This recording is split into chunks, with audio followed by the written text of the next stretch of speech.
segundo mega pensene da página 5, evitemos supervalorizar transitoriedades.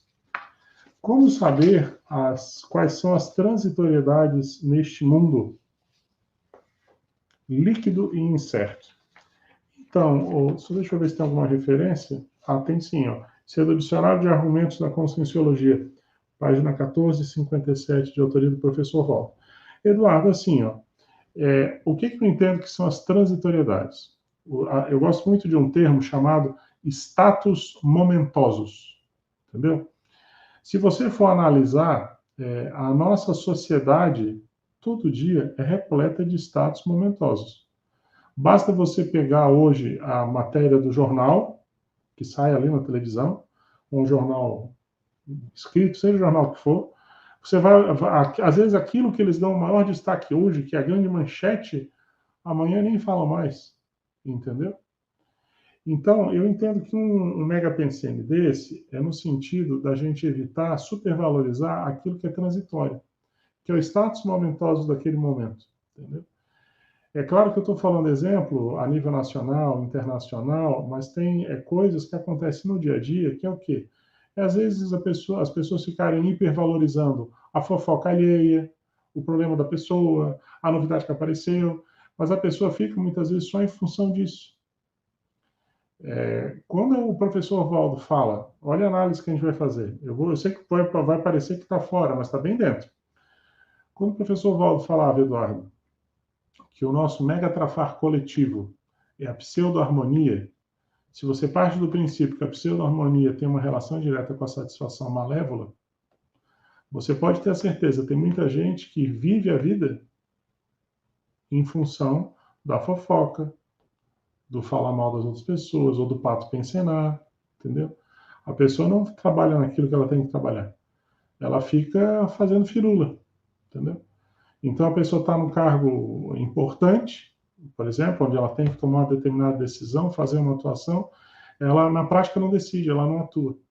Ela fica fazendo reuniões e mais reuniões e mais reuniões e chamando todo mundo, porque aquilo, de certa forma, envaidece o ego da pessoa, porque ela se considera importante, ela está chamando todo mundo para fazer reuniões, reuniões, reuniões, mas no final das contas você espreme, o saldo é muito pouco comparado com todo o esforço, não da pessoa só, de toda uma coletividade, entendeu? Eu fui uma vez numa reunião aqui na CCCI, me impactou muito que o pessoal exibia a quantidade de horas em reunião como sendo um galardão. Tinha toda a estatística. Realizamos 442 reuniões com 2 horas e meia, não sei o quê, totalizando 889 horas. Mas eu fiquei pensando, tá, mas qual o saldo prático dessa reunião toda, entendeu? Aí nós caímos na síndrome da reunionite, que é onde a reunião, muitas vezes, ela é utilizada para suprir a carência, né, coletiva, ou para mostrar serviço, que, na verdade, não resolve, né, o problema evolutivo. Então, eu acho que a gente tem que estar muito atento a isso, Eduardo. As transitoriedades da vida humana. Quando você pega e você vai se dedicar a um trabalho mental somático mais sério, se você não tiver uma organização mínima do seu dia, dos seus estudos, se você ficar supervalorizando essas transitoriedades, você não faz mais nada. Você vai ficar deixando o WhatsApp entrar dentro da sua pauta a todo momento, fazendo o sinalzinho de que está entrando mensagem. Você vai ficar surfando na internet, você vai daqui a pouco pegar um vídeo, vai ficar escutando outro vídeo, outro vídeo, outro vídeo. Em resumo, você fica com um monte de coisa que vai passando na sua vida, mas que te impede de fixar o foco, o mega foco naquilo que é o mais importante. Você quer falar, Fê? Quero, que eu estou aqui avaliando possibilidades de como responder a pergunta do Eduardo. Eu acho que existem algumas perguntas que podem ajudar. Por exemplo, o que essa situação vai representar daqui a 10 anos? Como você falou, né? O que esse problema que eu estou vivendo, essa prioridade em que eu estou colocando as minhas energias, o que isso vai representar daqui 10, 20 anos? O que isso vai representar quando eu estiver no intermissivo? O que disso, de fato, vai representar na minha FEP? São linhas de pergunta, ele pode criar. Eu sugiro, Eduardo, você cunhar a sua pergunta, mas cunhe uma pergunta que diga: quando eu ficar na dúvida se isso é uma transitoriedade, eu vou aplicar essa pergunta, né? E outro ponto que eu acho importante, que é dentro do que o César estava falando eu vou trazer um pouquinho, linguagem de administração, né?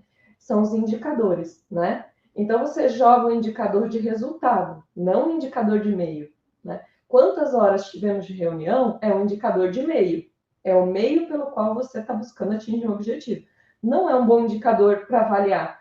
Geralmente, ele vai falar muito do esforço do processo, mas não do que você atingiu. E pode ser uma transitoriedade. Pode se encaixar bem em transitoriedade.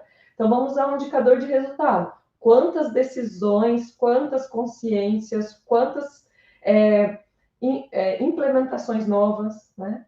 Quanto foi produzido de fato, né? De assistência, finalístico, né? De assistência nesse processo. Acho que por aí a gente consegue sair um pouco das transitoriedades. Perfeito.